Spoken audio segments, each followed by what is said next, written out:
you don't have the right microbiome, still 2024, if you don't have the right microbiome, if you don't have the right gut milieu, you're seeing associations of diseases that are neuropsychiatric and neurodegenerative. Hey, this is Ari. Welcome back to the Energy Blueprint podcast.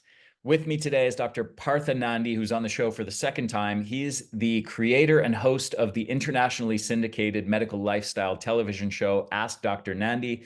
He's the chief health editor at WXYZ ABC Detroit. He's a practicing physician and he's a renowned international speaker. He delivers passionate and inspiring talks to diverse audiences and continues to travel to international conferences and symposia, meeting with global health leaders on his quest to improve healthcare quality, access, and advocacy. His mission is, quote, to be your own health hero. And this is at the heart of his work, and he empowers individuals worldwide to take charge of their health. His latest book is Heal Your Gut, Save Your Brain, which is published by Mayo Clinic Press. And this delves into the crucial connection between gut health and cognitive function and brain health. And it offers practical advice and insights drawn from his extensive medical expertise and personal experiences.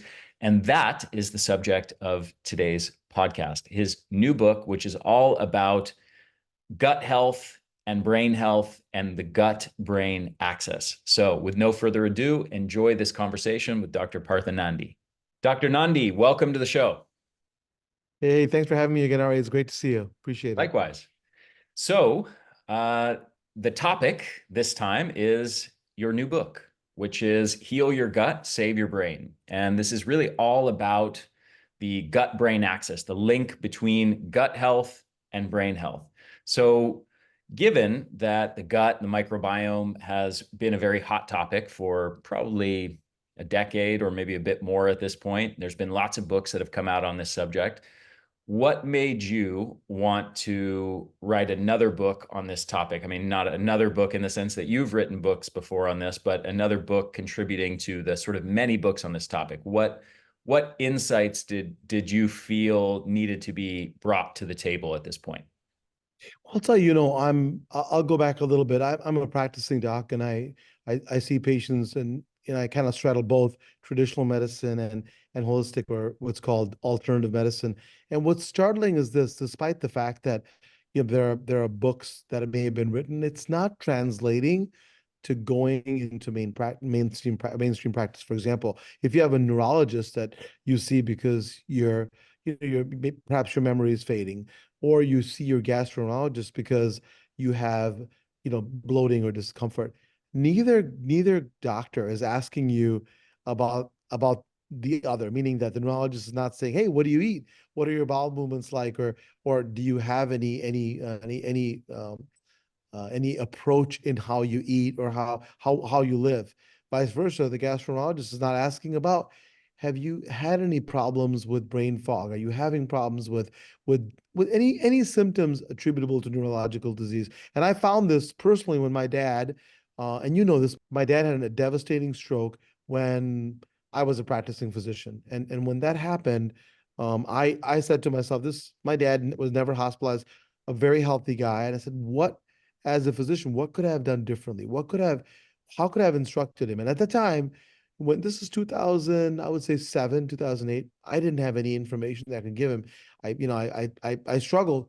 But now, as you I think alluded to, there's information that we can allude to, that we can approach and talk about. Hey, this is what you can do. If I knew then what I know now, I could tell my dad, this is what you would do. And so the insights are this, that we now know, and some of your audience already know this, maybe some don't, about the basic connections between the gut. We talked about the information superhighway from the gut to the brain, the vagal nerve, and the vagus is a bidirectional superhighway, right? You're not just sending stuff from the gut to the brain, but vice versa. We talk about the most sophisticated immune system that the body has, which is in the gut. We talk about also the neurotransmitters that actually can not only affect your thinking, but sometimes even control the way you think. When you talk about, am I having a good day or a bad day? Am I approaching life the right way? How you look at the gut can make a difference. So it's with that background that I approach this, that I feel that we still have to get actionable steps to folks, because they don't know what to do. when you have when you have statistics like this, Ari, that every 3 seconds someone is diagnosed with dementia, every 6 seconds someone's diagnosed with Alzheimer's, every 4 minutes someone dies of a stroke. So we really have to make a difference, and it clearly we're not translating, and that's why I felt a book, and this book is published by the Mayo Clinic, and so what that means is you have neurologists, gastroenterologists, internists, all looking at this and making sure that this is evidence based. So I was happy and proud of doing that to be able to reach folks. Yeah, that's wonderful. So as far as the gut brain axis, specifically the physiology, the biochemistry of the link between what's going on in the gut and the brain, how do you conceptualize that? What do you see as sort of the main mechanisms or pathways that link the gut and the brain? So the three great question. The three main pathways. Number one is, as I talked about, the direct relationship is with the vagus nerve, and you have transmission of signals back and forth. To me, it's I attribute it, or I actually compare it to teenagers that just went to a Taylor Swift concert. They're constantly talking to each other.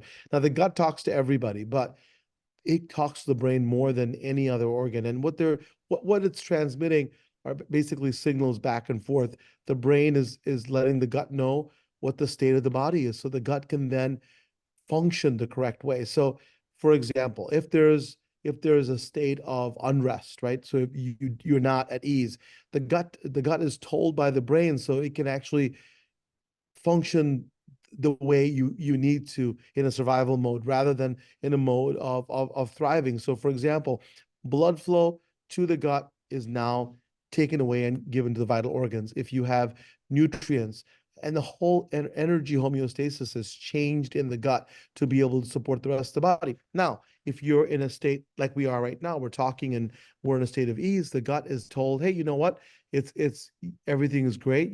You take the nutrients, you digest it, peristalsis works well, and then it also lets the trillion member plus army that's in your gut function well. That's the second method in which the brain and the gut connect. So the microorganisms are called the gut microbiome, and we use that term kind of loosely, right? So the gut microbiome is made of, as I said, trillions of bacteria, fungi, protozoa, viruses, all coming together. And when you have the correct signals from the brain into your gut, what happens is that microbiome can thrive, meaning that you're giving it the food that it needs, the energy it needs, and the environment that it needs to be able to thrive. If you're in a state of unrest, so for example, if we are running for our lives, if we are hunting and gathering like we used to thousands of years ago, then the gut is in a state of unrest, let's say, and it's not thriving the way you want to. So it's important to know that the gut microbiome, those microorganisms are responsible for some of the transmissions that we actually give to the brain via the vagus nerve. It's also very, very important to produce products which we call postbiotics.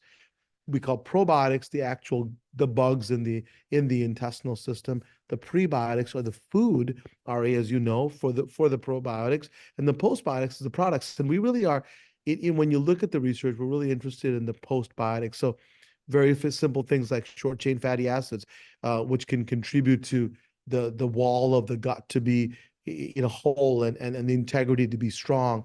You also look for the right microbiome to produce, for example, the neurotransmitters, which is the third way you can contribute to the function between the gut and the brain. The gut microbiome is producing, along with the gut, 95%, for example, of serotonin. It's producing a ton of GABA. And these are neurotransmitters that can change your approach and the way you think. So I tell my patients, one of the things that we think are fundamental are our thoughts, the most intimate, most personal parts of our body and our mind and our being, our thoughts. But if I tell them that, listen, if I change the concentration of the neurotransmitters in your body, in your brain, you think differently. And what is the thought, right? There are two neurons just firing a signal, and that produces a thought. So having great gut health and really supporting not only your gut health, but the microbiome, the trillions of bugs in your intestinal system, allows you to be able to give the best brain health. The last thing I'll tell you, and we've talked about this non-traditional medicine for a long time, which is called leaky gut. In gastroenterology, which I'm a gastroenterologist, I still practice traditional medicine. And when people came, a lot of my colleagues, when people came and said, I have leaky gut, the eye roll began like, oh my gosh, what is that? That's just, it's hokey. It's nothing to, Meaning it's not real. among in conventional medicine, among allopathic doctors in the past, there tended to be an eye roll when people said, I have leaky gut. Unbelievable. And even the present, I will tell you, even Oh, the really? present. Still Oh, now the oh allopathic my doctors gosh. are resistant to this idea. But there's an acceptable term called intestinal permeability. So now As long as when we you talk come, about it with with different words, then it's okay.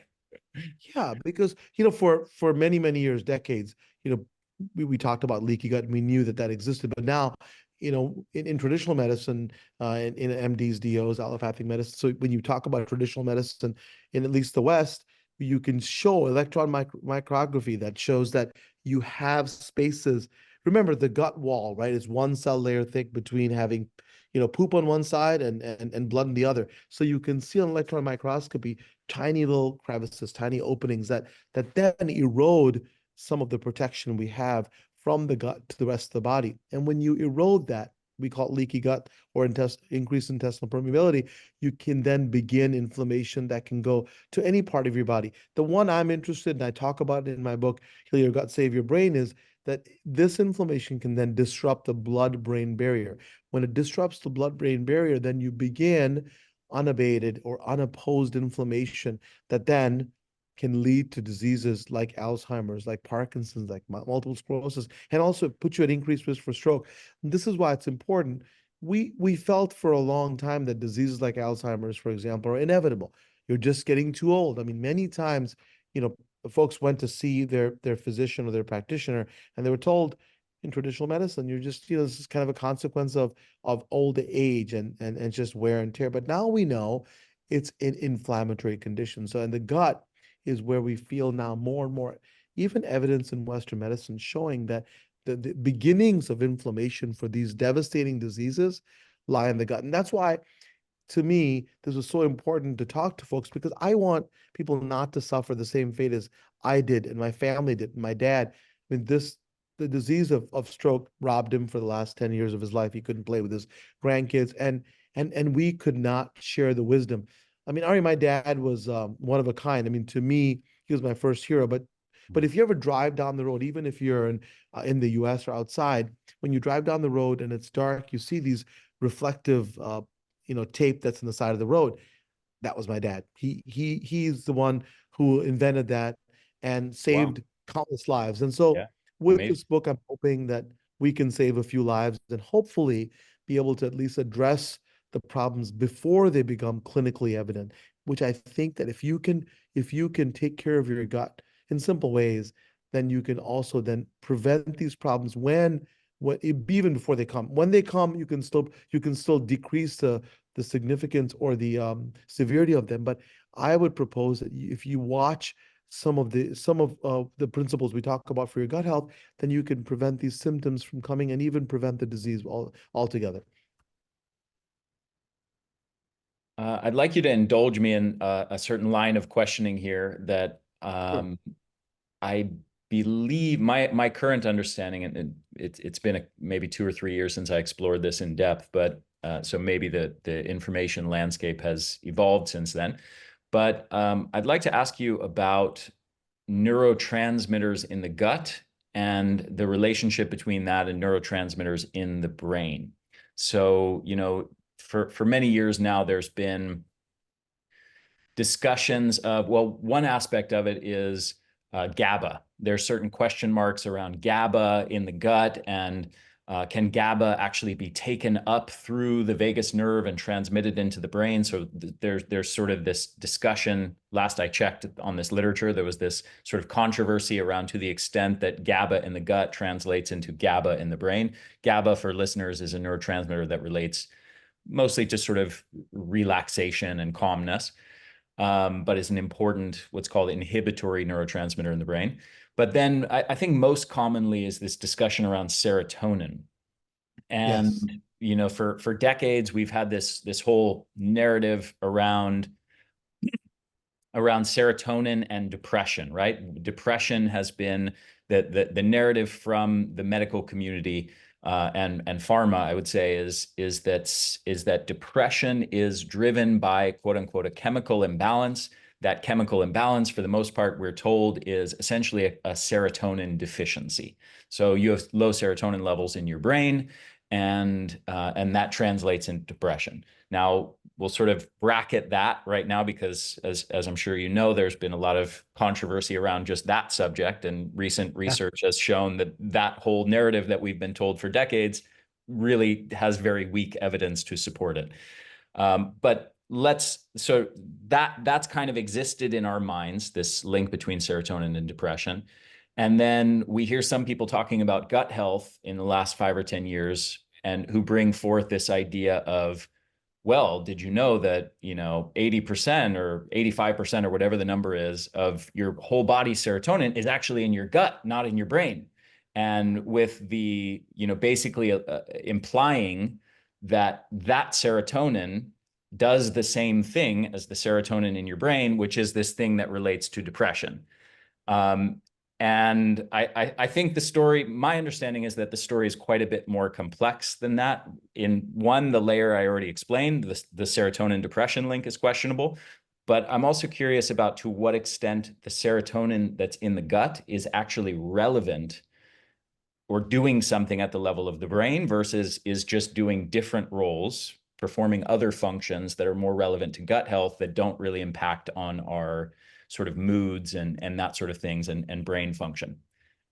Yeah, it's an important question. I think what you're asking is that, hey, you know what? It's great to tell us that you see these neurotransmitters in the gut, but does it have any relationship with a completely different organ in the body? And the answer is it's a difficult one, because what you have to show is that the same GABA or serotonin is acting on the brain. So I think it's about receptors. So, these neurotransmitters are not simple, meaning that they're not just doing one thing. So for example, in the GI tract, right, it's helping with motility. It helps to let the intestines move in a certain way, to be able to rapidly clear out things when it's needed.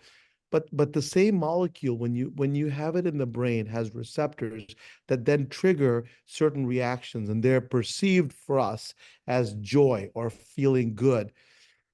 Now, I think that talking about that, depression is simply a relative lack of one neurotransmitter or a hormone. It's I think it's a simplistic one, right? We don't seem to understand all the factors that go into depression. Here's what we do know, though. If you don't, and these are associations, right? So we're not talking about randomized controlled trials that you hear about in the highest of scientific articles and scientific meetings. But the associations are that if you don't have the right milieu, the right environment in your gut to be able to produce these hormones, you seem to have also associations of folks that don't have great affects, great moods. You don't have people that are thriving in their mental state. And so it's not just your physical state, but your mental state. And then furthermore, so again, it's never about just one thing happen in isolation. Your body's complex. So for example, if you take cortisol in one part of the body, it does something very different in other parts of the body. And we for patients and for people who are trying to get a kind of a hey, here's what I think I can glean from this, we try to make it simplistic. But you're right, the conversation and the story is much more complex. But I'll leave it with this, that if we don't have the right microbiome, still 2020, 24, if you don't have the right microbiome, if you don't have the right gut milieu, you're seeing associations of diseases that are neuropsychiatric and neurodegenerative. Making the connection of cause and effect is incredibly difficult, because what you have to show is that same time that neurotransmitter is actually affecting. You have to tag these molecules, et cetera. So it's very, very, very sophisticated. But what we're seeing is that when you have a lack of the right microbiome, you're seeing a preponderance of diseases of neurodegeneration. So I'll give you an example. In Alzheimer's disease, we actually now can call something an Alzheimer's gut, meaning that you have certain types of organisms, for example, Prevotella, which may be increased in some patients with Alzheimer's that you don't have in patients who don't have it. let's talk about Parkinson's disease.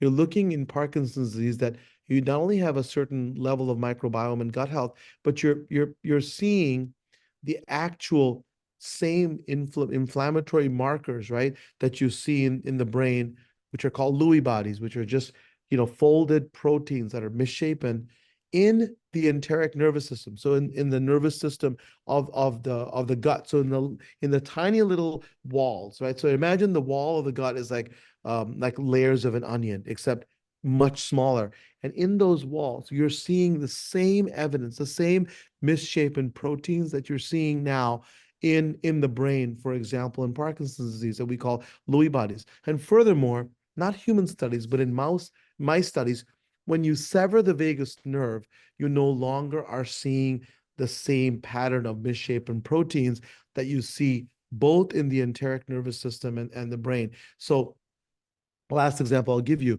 is that in stroke patients, the concentration of certain types of microbiome is related to the post-stroke survival. So for my dad, the stroke was severe, but his recovery after the stroke really was the devastating part. And so when you look at the gut health, and we talk about microbiome a lot because it's such a huge mediator in gut health. That when you have the right microbiome, you can actually thrive. In mice studies, again, I'll give you one last mouse study.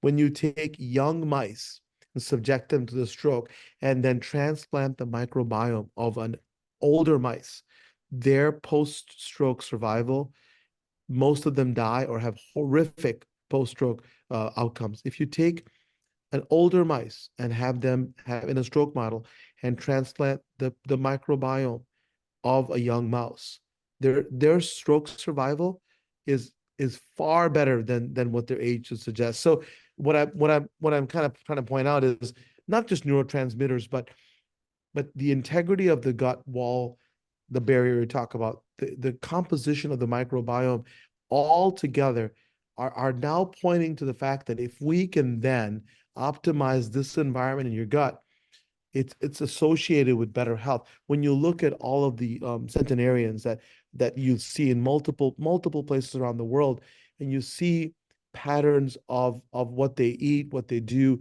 and their gut health. And again, these are associations. These are not where we can talk about cause and effect. But when you see pattern after pattern that are similar, I think it's really promising to show folks that you may be able to make a dent in your future, that it's not predestined, that you can actually change the way your body and your mind works. So I gave you a much longer answer than I think than your question kind of warranted, but I wanted to give you a perspective of how I think about that. Yeah, it's a great answer.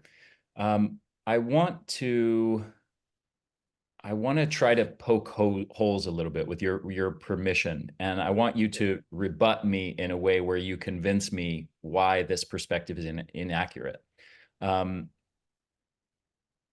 We often, especially I would say in allopathic medicine, talk about what I would frame as confusing mediators or physiological mechanisms or physiological correlates of something with the quote unquote causes of that thing. So, you've mentioned, and, I've done, I think over 500 podcasts with experts over the last 8 years or so. And I've seen a lot of different kinds of physiological explanations and mechanisms discussed for different diseases. So, let's say some people say, well, it's all about inflammation, or it's all about hormones, thyroid hormones and cortisol, and the HPA axis is really important, or the vagus nerve and parasympathetic versus sympathetic, the autonomic nervous system is really critical, or the microbiome and gut permeability, or neurotransmitters, right? There's lots of different mechanisms we can point to for different things. But I think it's always important to ask the question, well, okay, so if it's inflammation that's, let's say, causing XYZ disease, well, what caused the inflammation, right? Is it right to talk about the inflammation as quote unquote the cause of that thing, or should we go upstream of that and examine what are the factors, the underlying causes of why the body is creating this inflammation, and talk about those things as the causes. So in the context of this discussion, to what extent is it correct to talk about, XYZ change in the gut, or in the microbiome and the proportions of this bacteria versus this other bacteria, or gut permeability as quote unquote the causes of these conditions in the brain, versus examining what are the factors that are leading to those changes in the gut and calling those the causes? Yeah, it's a great question. It's basically saying, listen, you arrive to an accident late, and you see Exactly. all of these, debris everywhere. And the question to ask is that, did the debris cause the accident, Mm-hmm. or was the accident then resulting in all this debris that's occurring, right? So Right. it's an excellent question. So I'll give you an example that I talk about in my book, Heal Your Gut, Save Your Brain. I talk about amyloid bodies, right? We know that. I'm sure some of your experts have talked about that with Alzheimer's disease. For Mm-hmm. years, the pharmaceutical industry said we've got to get rid of the amyloid bodies, and something amazing happened is that folks got not better, it got worse Right. when they tried to Meaning just that target they had drugs that succeeded in blocking the amyloid progression of these bodies. amyloid plaques, but it didn't reverse the Correct. Alzheimer's. It actually accelerated the progression of it. Correct. And so they said, wait a minute, as we see these, the debris, the metaphor for debris. We see these amyloid plaques, amyloid bodies all over these brains. So what gives?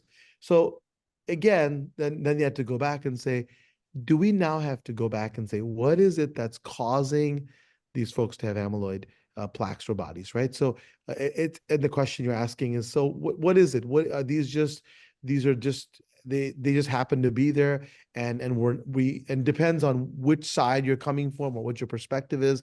All these multiple factors are purported and really you brought up to be the ultimate factor. I think we can put them all together in a relatively, I think, depends on what your level of understanding of this is, right? So if Yeah. you look at a practical matter, see, inflammation is is is the reason for at least all these neurological diseases that I'm seeing, most of them. It's a matter of inflammation. And so where the inflammation comes from, why does it happen? It is my belief that it begins in the gastrointestinal tract, and that it starts there, and then it begins to really affect the rest of the body, whether it's your joints, whether it's your heart, whether it's causing autoimmune disease, or in this case, I'm talking about unabated or unbalanced inflammation that's now in your brain. So so is it the vagus nerve? Is it the microbiome? Is it the wall of the gut? And my answer is, I love these answers on multiple choice questions. It's all of the above, because what happens is that when your gut, the environment of your gut, whether it's, and I'll go back to what I talk about, my 5 pillars of health. When your gut is not healthy and your brain and your body is not healthy, because you're really not following, to me, some very, very simple principles. And I'll answer your question in a minute, but tangentially, I talk about my 5 pillar method, which is purposeful living, right? And then food as medicine, nutrition. And then number 3 is movement with purpose. Number 4 is community, and number 5, spirituality. I feel these factors, and then there may be more subtypes, but these factors, if you follow them well, you can achieve not just good health, but vibrant health and joyful lives. And so if you follow those and you really try to get the best in your food intake, which means just eat whole foods, nothing complex, no diets, just eat whole foods, try to prevent having simple carbohydrates, bad fats. Yeah, and you can still go to your kid's birthday party. It doesn't mean that you have to give a list of your menu when you go to visit your kid's friends. But I call it the 80-20 rule. 80% of the time you're trying to follow very simple principles of a good food plan. Move, but move with purpose, have a community. And I'm sure in your podcast you talked about the Rosado effect, where people who have communities that are close knit have great health, and they also have great gut health. Movement also increases the variety and the amount of positive microbiome contents that you have. And we know that because the gut is a muscular organ. When you move, it's moving. There's better homeostasis of energy I talked about. And then the last thing is spirituality. If you do those and you're giving the gut the right environment and the right input, if you have those, then you're optimizing your gut microbiome. You're creating great wall integrity. All these are not cause and effect, but they're associations that we see in animal models. Very little human studies, but you're talking about better microbiome, better wall integrity, and then what you're transmitting via the vagus nerve. And you talked about the sympathetic parasympathetic stimulus. To me, it's a fight or flight, right? So when your body is at ease, when you're living like you are, purposeful living in a community setting, you're the transmission that you're giving from your brain to your gut and elsewhere is balanced, right? Your life is in balance. When you do that, then you are not creating disarray. And when you don't create disarray, you don't activate all of your it's reticular activating system, all of your hormones that tell you to be able to be active and ready. And part of that is the beginning of inflammation. If you do it once a day, twice a day, when the situation or warrants it, but if it happens all the time, if you have unrest all the time and you don't have a purposeful life, if you are constantly under duress, you begin this constant unopposed fight or flight mechanism, which increases cortisol, which increases your inflammatory pathway. It's hard to show that every time somebody is upset 5,000 times a day that you're actually on a microscopic level showing inflammation, but we see associations of that. So when you live a life that way and your gut is in balance, you're creating the right environment for through the vagus nerve. Your microbiome is thriving, your gut walls and integrity is stable, and you're not creating inflammation from the which I feel the beginning of inflammation through the gut wall, through having intestinal permeability and leaky gut. So all of those, everything you said was correct, but there's a unifying thesis in the sense that they all work together to be able to create harmonious and I think healthy living. So I don't think they're isolated and one does not affect the other. I think they all work in concert.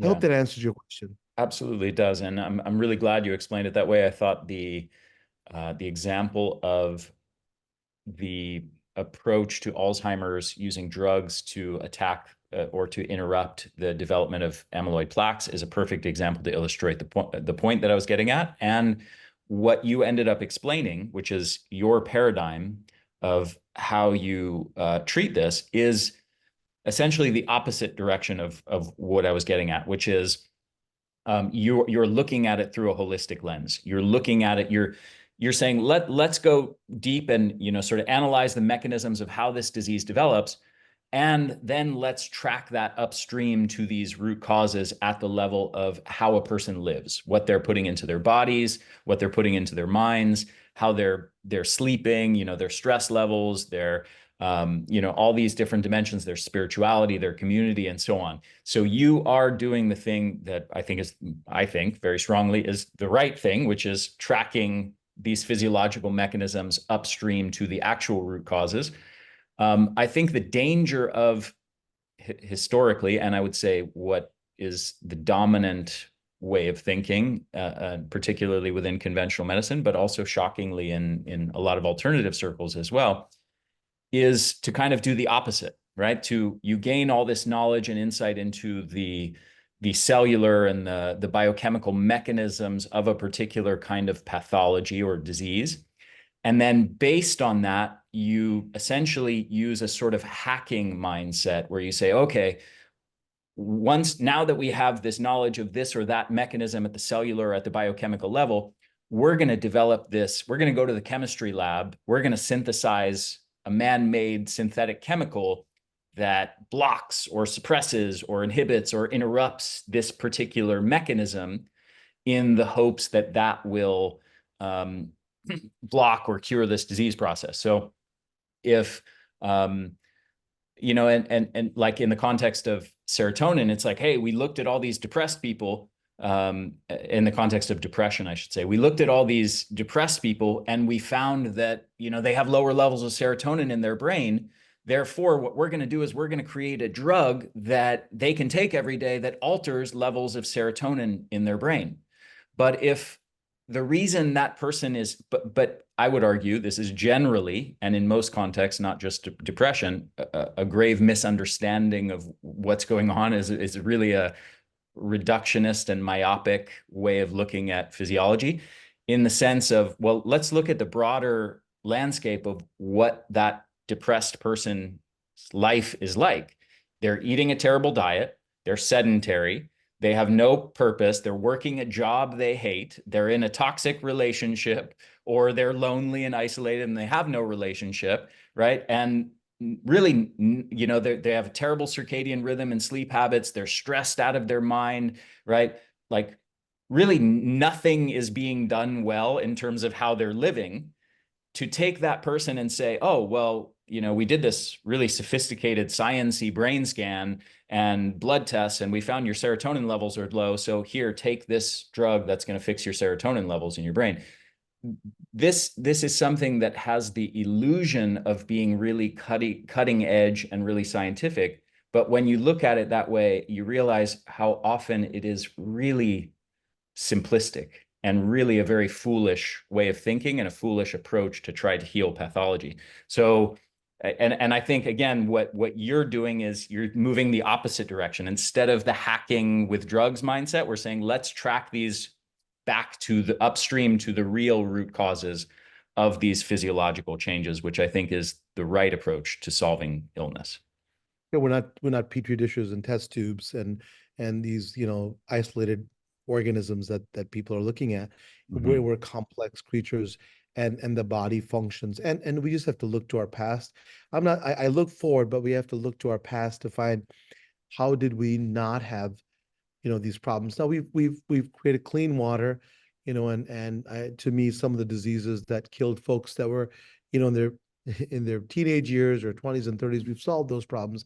Now we go back and say, well, why were not half the population depressed, or why were people, trying to find some purpose in their life? So we go back and find out what people did to thrive. And if you look at those ancient principles, I mean, you can learn a lot. And then you can apply, if you, as much as possible, scientific principles to say, hey, how can we reproduce those in a modern world? To say, okay, we don't want to do X, but if we do Y, and do it in a way that's, and you said it well, holistically, so it meets your life. So my third pillar I talk about is movement. It's not just movement going to a gym for 1 hour a day, 3 days a week, and you're done, and then you sit on your butt the rest of the week and order a DoorDash or somebody to come and deliver the meal and never even enter your kitchen. That doesn't work, right? And I think that's what you're suggesting, is that even when you're quote unquote holistic, you're still saying, if I do this, I'm going to produce the postbiotics. I can just skip the rest of it. I don't have to eat well. I don't have to do anything, Right. but I We can see a just lot of that find. same type of thinking with supplements replacing synthetic drugs. Yeah, I'll just take butyrate. Forget all these microbiome crap. I'm just going Yeah. to take the butyrate. I'll be good to go. And what they find is that it doesn't work, right? It doesn't work because it's in isolation. And this is what I talk about in my book, is that these 5 principles. A lot of people just simplistically say gut health is just about what you eat, and I would propose that it really is much more complex than that. That if you look at spirituality in isolation, community in isolation, that you can see overall health thrives, but if you look at the gut, and you look at just some of the surrogates, right? How are they having any symptoms on a very big level? Are they bloated, discomfort? I'm a gastroenterologist. I mean, we see bloating, discomfort, abdominal pain, diarrhea, constipation, the works at a very basic level. Are they having any of those symptoms?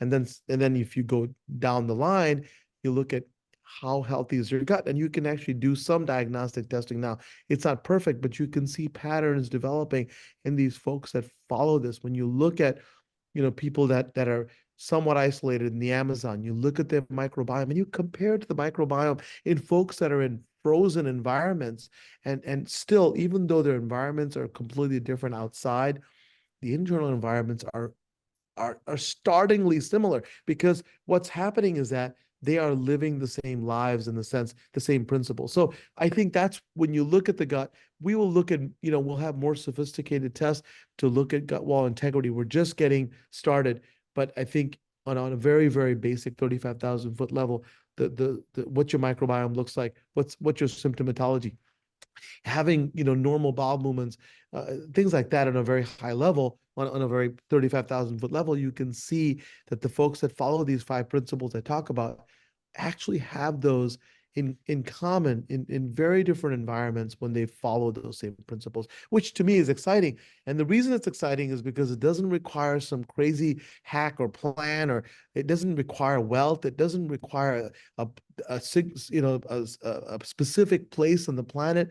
You can be anywhere and really follow this, to most, to a great degree. If you're in a highly polluted environment and you can't get out of it, well, that's a difficult scenario. But most places on the planet, what I try to do in the book is talk about ways in which, wherever you live, whatever your economic status is, whatever your social status is, that you can actually do this. Even if you're not married, right? Or if you don't have a large family, you can still have community, and you can still have connections that you can develop, that can really make your life better, including your gut health. So Yeah.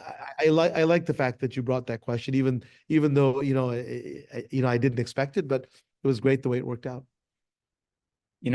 I think paradigm, the lens in which we look at problems, is really important. And I think that when we start to look at it through a lens like what you're describing is the way that you look at these problems, and when we start to gather much more knowledge about what's going on, what's actually affecting our gut and our brain and many other systems in the body, down to our mitochondria, we start to develop, all this insight into, okay, the food, nutrition is playing a big role in shaping the microbiome and shaping gut health. Well, it turns out physical activity plays a role in shaping the microbiome. Turns out circadian rhythm and sleep plays a role. Turns out our mind, our psychology plays a role. Our stress levels play a role in shaping our microbiome. And you start to our toxin exposure and things like that, the quality of the water you're drinking and the air you're breathing, so many different factors in the way we live, down even to the level of community and spirituality, as you've described, impact our gut health, impact our microbiome. And I think the more you accumulate knowledge from that perspective, the more you realize how silly it is to try to reduce things down to a purely biochemical perspective or cellular perspective and say, here's what's happening at the biochemical level. And therefore, out of this, we're going to take a drug or a supplement that modifies the microbiome to be like this, like these healthy people over here, and that's going to cure this disease.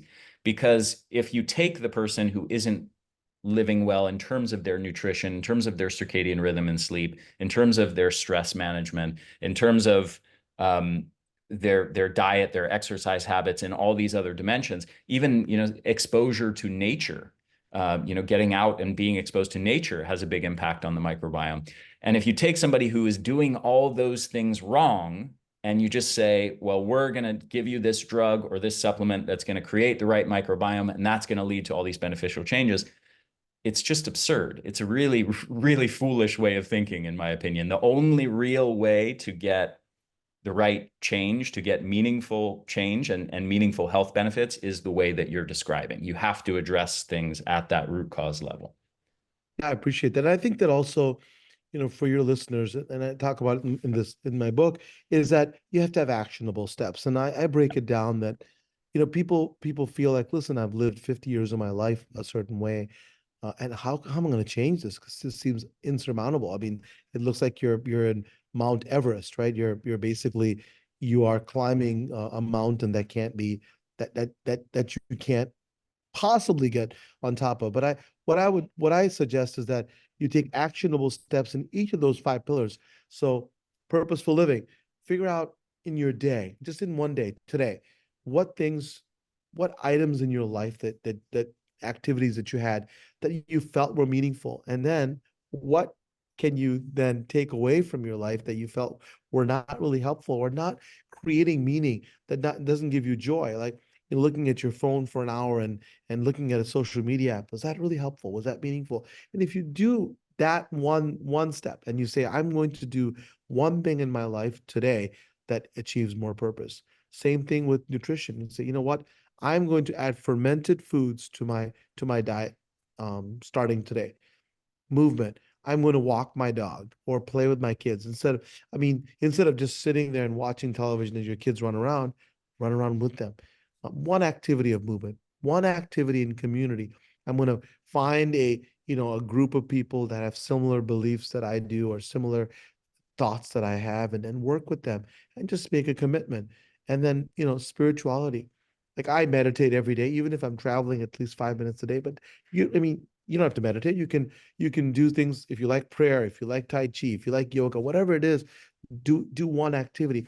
And when you can do one actionable item in each of these pillars every day, within weeks you'll see transformations in your life. And I'm talking about gut and brain health in my book, but really it doesn't, it's not isolated to just that. The rest of your body thrives because when your gut health is thriving and your brain is thriving, the rest of your body will. So I think that it's also important for folks who are listening or watching that, you know what, they feel often that they need a hack because what we're talking about is so difficult, so just such an insurmountable task that they can't achieve it.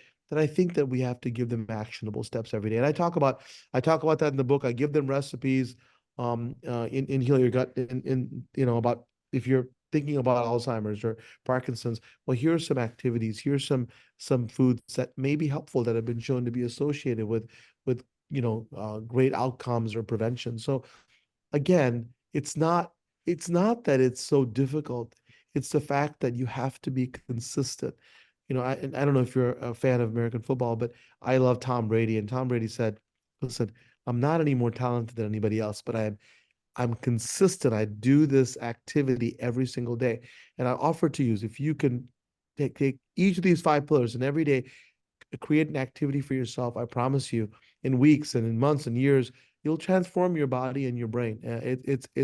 I've seen that myself, and I'm sure you'll be able to do the same thing. Yeah. Dr. Nandi, I have one last question for you, Yeah. uh, which is I'm just out of curiosity, since I haven't read the book yet. I'm excited to. But, there's all this. Look, we've been in the diet wars for, I don't know, 40 years at this point. And at this point, we have, every conceivable food has been demonized, even down to, um, you know, berries and green vegetables. Um, and we have everything from veganism to carnivore diets being promoted as the big thing. Within the space of brain health, I know there's been a lot of focus on keto diets historically. Forgive if there's some background noise coming through. I have some gardeners outside, unfortunately. Worries. But keto diets have been a big focus, and they've been promoted by, for example, Dale Bredesen and other people, Dr. Perlmutter.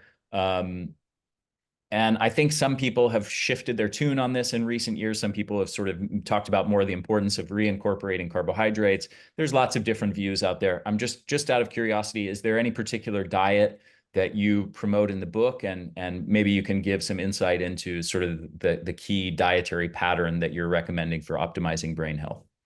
And I respect Dale and David. I think that they're great people. I think any extreme of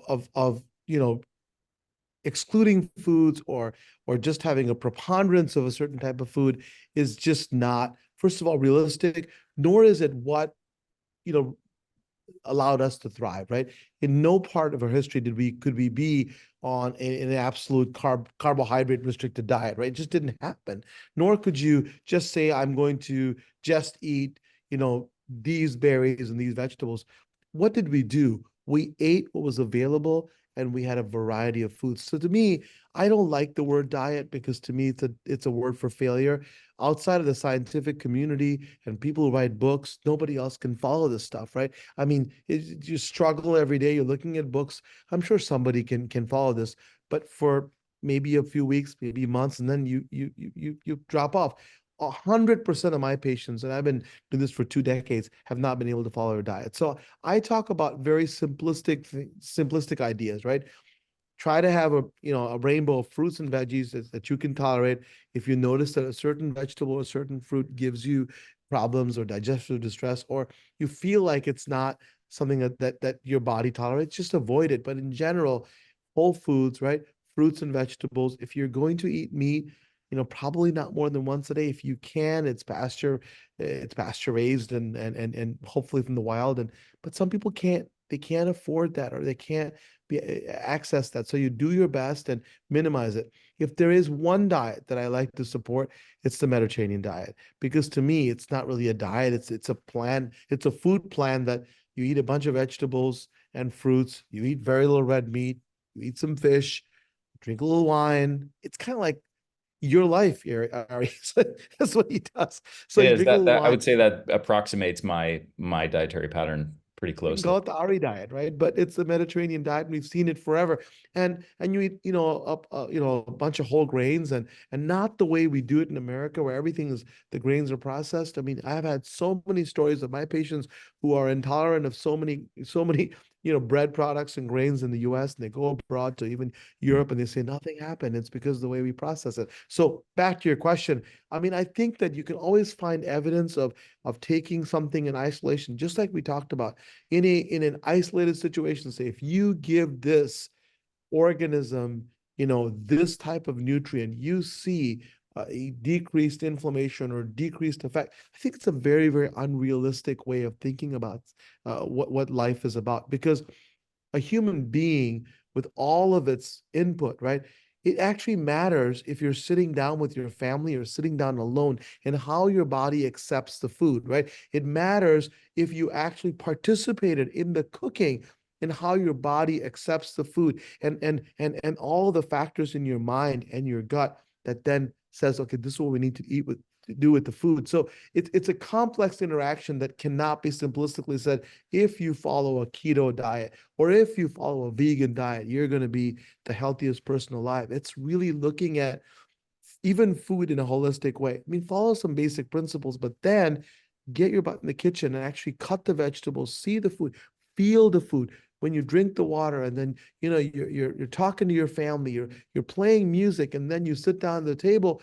It is taking all those pillars I talk about and then moving it into the meal.